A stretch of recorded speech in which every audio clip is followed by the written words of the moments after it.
Tekanan darah tinggi atau hipertensi ditandai dengan tekanan darah lebih dari 130/80 mmHg. Tekanan darah tinggi biasanya tidak menimbulkan gejala. Hipertensi tidak boleh dianggap sepele. Jika tidak ditangani dengan tepat, penyakit ini dapat menyebabkan komplikasi berupa serangan jantung, stroke, gagal jantung, dan gagal ginjal. Hipertensi biasanya ditangani dengan mengonsumsi obat-obatan tertentu.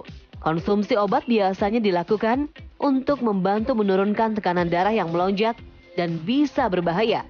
Ternyata pemirsa, selain dengan obat-obatan medis, ternyata hipertensi alias tekanan darah tinggi juga bisa ditangani dengan ramuan herbal. Lantas pemirsa, ramuan herbal apa saja yang bisa membantu menurunkan tekanan darah pada penderita hipertensi? Seperti apa resepnya dan bagaimana aturan untuk meminumnya? Hidup Sehat bersama Dokter Herbal Medik akan menjelaskannya untuk pemirsa.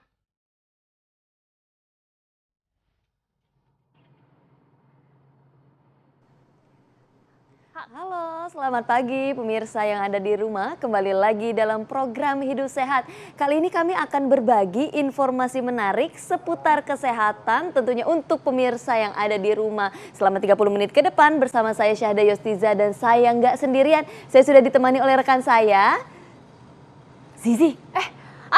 Maaf Syahda, pemirsa, dengan saya Zinka Neila. Nah pemirsa, saya ini lagi sibuk cari-cari resep herbal untuk nurunin tekanan darah Syahda. Karena teman saya kemarin baru aja cek tekanan darahnya dan tekanan darahnya lebih tinggi daripada 140 nih. Gimana ya Syahda ya? Aduh Zizi, nggak usah repot-repot browsing di HP. Kenapa tuh? Kita tuh udah kedatangan pakarnya nih Zizi, tepat di sebelah kita. Ada siapa Syahda? Ada Dokter Herbal Medik, Dokter Mute. Selamat pagi dokter. Halo dokter, selamat pagi. Wah, kita nih pemirsa hari ini akan, apa nih dok kira-kira? Kita akan membahas mengenai seputar hipertensi dan meracik ramuan ya tentang menurunkan tekanan darah Zi. Udah banyak nih Syahda nih, di sini udah banyak ya ramuan-ramuannya. Tapi yang pertama nih dok, kita yang paling gak asing nih ada daun seledri. Nah daun seledri ini katanya dok bisa menurunkan tekanan darah tuh dok.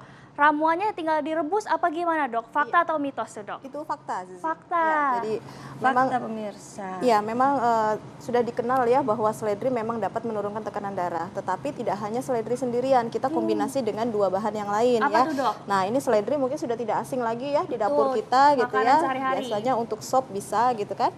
Kemudian kita kombinasikan dengan daun kumis kucing. Oh, Daun kumis kucing. Sama daun kumis kucing. Iya, dokter. diracik dengan daun kumis kucing. Daun kumis kucing ini sudah sangat dikenal ya, karena dia memang memiliki efek diuretik, artinya memperlancar pembuangan air seni. Jadi prinsip pengobatan hipertensi kan selain dia melebarkan pembuluh darah, juga dia mengurangi volume cairan di dalam tubuh. Nah, kumis kucing salah satu fungsinya yaitu untuk mengurangi cairan dalam tubuh tadi. Oke. Kemudian Kita sambil masukin aja boleh. dok. Ya, Nih, pasti baik. pemirsa penasaran gimana sih dok Panas bikinnya nih ya? dok, panas Ya, nih. jadi Ya. Gimana, Matiin dulu dulu? atau gimana dokter? Cukup kita tadi masukkan air gitu ya, 2 gelas air gimana? sampai mendidih, kemudian kita masukkan seledri. Oke, seledrinya. sebentar Kita masukin aja nih ya dok Seledri Boleh aku 10 bantu? gram, Oke, mohon 10 maaf gram. sebentar ya. 10 gram semuanya. 10 gram tidak diukur diukur juga ya, tadi Dok, kita ya? sudah Nggak ukur. boleh Iya, sembarangan. Jadi 10 betul. gram daun seledri ya dok. 10 gram daun seledri yang sudah kita potong-potong ya. Jadi kalau kita mau mengolah herbal, jangan lupa untuk diperlakukan, dipotong, digerus gitu ya. Diolah gitu. Diperlakukan ya, dipotong-potong agar apa? Agar zat aktifnya mudah keluar. Nah kalau nggak ada Nah, Dok. timbangan dok, ini gimana dok? Kita ngukurnya segenggam atau satu batang atau gimana dok? Jadi memang lebih baik diukur ya agar lebih Diukur, tepat oke. dosisnya. Kemudian kita menggunakan daun kumis kucing sekitar 5 gram. 5 gram. Oke. 5 gram. Dan kita juga butuh pegagan. Nah, pegagan ini pegagan ini fungsinya untuk melancarkan peredaran darah ya gitu. Jadi Kita 3 campuran ya dok Iya, ya bisa? 3 campuran kita kombinasikan agar hasilnya lebih baik gitu ya. Nah, ini memang ramuannya sudah banyak penelitian yang dilakukan gitu ya. Nah, ini Tapi dok kalau misalnya kita nggak ada campuran yang lain nih, cuma adanya daun seledri aja. Nah ini kira-kira boleh nggak dok? Bisa nggak dok hanya komponen daun seledri doang untuk nurunin tekanan darah? ya, jadi untuk kalau menggunakan seledri aja tentunya dosisnya tidak hanya sekitar 10 ya, harus dinaikkan. dilebihkan. Ya, betul. Jadi yang penting jangan lebih dari 200 gram. Oke. Ya, jadi ini perhatian gitu ya untuk menggunakan daun seledri agar tidak lebih dari 200 gram. Karena apa? Karena dapat drop nanti tensinya. Oh justru malah drop kalau Iya. lebih dari 200 gram Betul, itu. jadi sekali buat jangan lebih dari 200 gram. Oke, Gitu. berarti memang harus ditakar dulu sebelum Betul. langsung merebusnya. Betul, jadi harus takaran yang tepat ya, tepat dosis supaya juga tepat dapat menurunkan tekanan darah juga gitu. Baik dokter. Terus kemudian yang tidak boleh mengkonsumsi ini ramuan ini ibu hamil ya, Oh, ibu hati-hati. hamil. Ya, kemudian juga untuk kombinasi, misalnya kalau mau mengolah seledri sendiri juga hati-hati pada ibu dengan hamil muda ya, karena dia dapat menyebabkan efek abortifum namanya atau aborsi keguguran. Oh, waduh sayang Gitu sekali. ya. Berarti selain ibu hamil, apakah penderita diabetes juga boleh mengkonsumsi dok? Karena tadi aku dengar sering pipis ya jadinya ya. Iya. Itu gimana dok? Untuk diabetes nggak apa-apa, aman. saja. Jadi memang banyak ya manfaatnya kalau kita berbicara herbal, memang tidak satu fungsi ya, tidak satu khasiat, karena memang kandungan herbal itu banyak banget gitu, tidak satu zat aktif. Jadi zat aktif yang terkandung di dalamnya itu banyak banget, sehingga memang khasiatnya bisa bermacam-macam. Nah untuk khusus kombinasi ramuan ini memang untuk hipertensi gitu. Nah ini kita rebus selama 15 menit gitu ya, sampai airnya tinggal sekitar 200, kemudian kita konsumsi 2 kali sehari. Kalau orang yang mengkonsumsi obat-obatan, obat untuk tekanan darah tinggi, boleh dibarengi sama minum rebusan ini dok? Ya, jadi untuk orang-orang yang sudah mengkonsumsi obat dari dokter gitu ya, tetap boleh mengkonsumsi ini, tapi Oke. di jarak 2 jam agar tidak terjadi interaksi gitu.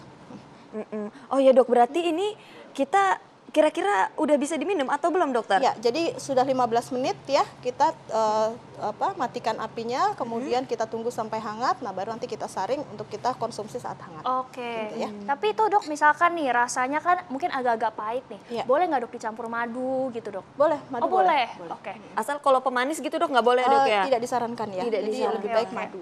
Ya. Tapi alangkah lebih baiknya diminum sesuai ramuan Iya, ini aja langsung disaring. Betul, jadi sebetulnya dia nggak pahit ya, karena kan kalau seledri sudah biasa kita rasakan mungkin untuk bahan sop kan, jadi nggak masalah gitu. Oke. Tapi dok, gimana kemudian dengan Rosella nih dok, seperti Nah, yang ini dipegang nih. Zizi? Nah, ya. Gimana dok? Jadi Rosella juga memiliki efek untuk menurunkan tekanan darah ya. Jadi ini mudah sekali membuatnya, kita tinggal menyeduh saja gitu ya. 1,25 gram gitu ya, kita seduh. Ini Rosella Sekitar berarti 4 sekitar 4 uncup ya?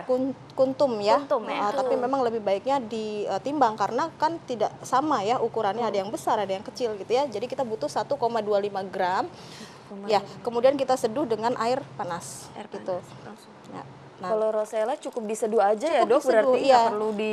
betul. Ini lagi hits nih ya Syahda ya, Teh Rosella ini lagi hits dok. Jadi kalangan anak muda juga banyak yang nyari nih dok. betul. Berarti ternyata ada khasiatnya untuk menurunkan Ya, tekanan Dia darah. antioksidannya bagus, antioksidannya tinggi ya, kandungan antosianinnya itu sangat tinggi sehingga dia baik untuk menurunkan tekanan darah, hipertensi yang ringan ya, 140/90 gitu. Oke. Jadi, ya. Oke, dokter ini kebetulan di layar kaca nih ada resep buat pemirsa yang mau mencoba untuk menyeduh teh Rosella tepatnya di rumah untuk menurunkan tekanan darah. Iya. Nah dokter, balik lagi ke teh daun Rosella yang mau dijadikan teh ini, perlu didiamkan seperti ini atau perlu kita aduk Iya. juga dokter Iya, biar jadi menyatu? betul. Jadi teh bunga Rosella ini idealnya memang setelah diseduh kita tutup ya. Ditutup. Kita tutup agar apa? Agar kandungan yang menguap tidak menguap keluar. Jadi tutup, nanti setelah hangat baru kita konsumsi. Ini berapa lama dok nunggunya? Sehangatnya sampai Oh dapat sehangatnya diminum. aja. Ya. Oke, berarti ini kita biarkan dulu.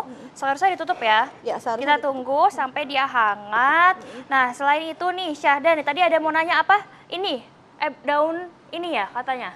Daun Iya, ini akar alang-alang. Oh, akar alang-alang. Nah, ini akar alang-alang ini untuk apa nih, Dok? Jadi akar alang-alang ini fungsinya untuk diuretik ya. Diuretik itu artinya memperlancar pembuangan air seni kita.